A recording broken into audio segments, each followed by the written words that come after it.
எதிர்க்கட்சிகளின் தொடர் அமளியால் மக்களவை நண்பகல் 12 மணி வரை ஒத்திவைக்கப்படுவதாக அறிவிக்கப்பட்டிருக்கிறது. இன்று காலை சபாநாயகர் ஓம் பிர்லா அவை நடவடிக்கைகளை கூடிய உடனேயே இன்று எதிர்க்கட்சி எம்பிக்கள் தொடர்ந்து அமளியில் ஈடுபட்டார்கள். அந்த மாணவர்கள் போராட்டம் மற்றும் பல்வேறு பிரச்சனைகள் தொடர்பாக ஒத்திவைப்பு தீர்மானத்தை கொண்டு வந்து உடனடியாக விவாதிக்க வேண்டும் என மீண்டும் வலியுறுத்தினார்கள். உள்துறை அமைச்சர் அமித்ஷாவுக்கு தெரியாமல் தடியடி பிரயோகம் நடத்தப்பட்டதா என்றும் மாணவர்கள் மீதான தடியடி பிரயோகம் உள்ளிட்ட அம்சங்கள் குறித்தும் பல்வேறு மசோதாக்கள் விவாதமின்றியே நிறைவேற்றப்பட்டதை கண்டித்தும் எதிர்க்கட்சி உறுப்பினர்கள் முழக்கங்களை எழுப்பினார்கள். இதையடுத்து சபாநாயகர் ஓம் பிர்லா மக்களவை நடவடிக்கைகளை நண்பகல் 12 மணி வரை ஒத்திவைப்பதாக அறிவித்து ஒத்திவைத்திருக்கிறார். இப்போது மாநிலங்களவை நடைபெற்று வருகிறது.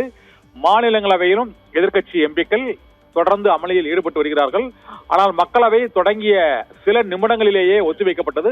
மாநிலங்களவையில் அவை அலுவல்கள் தொடர்ச்சியாக நடைபெற்றுக் கொண்டிருக்கின்றன. இருந்த போதிலும் தொடர்ந்து எதிர்க்கட்சி உறுப்பினர்கள் அமளியில் ஈடுபட்டு வருவதால் மாநிலங்களவையும் எந்நேரத்திலும் ஒத்திவைக்க கூடும் என எதிர்பார்க்கப்படுகிறது. எதிர்க்கட்சி எம்பிக்களுக்கு கூச்சல் குழப்பம் அமளிக்கு எதிராக ஆளும் கட்சி எம்பிக்களும் அங்கு கூச்சல் குழப்பத்தில் ஈடுபட்டிருப்பதால் அவை நடவடிக்கைகளை தொடர்ந்து மேற்கொள்வதில் சிக்கல் ஏற்பட்டிருக்கிறது. மழைக்கால கூட்டத்தொடர் 2 வாரங்கள் முழுமையாக ஒத்திவைக்கப்பட்ட நிலையில் 3வது வாரமான இன்றாவது அவை நடவடிக்கைகள் முழுமையாக நடைபெறுமா என்ற கேள்வி எழுந்திருக்கிறது.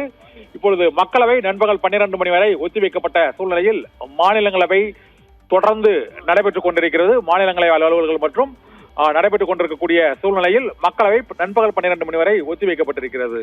ஆனந்தி.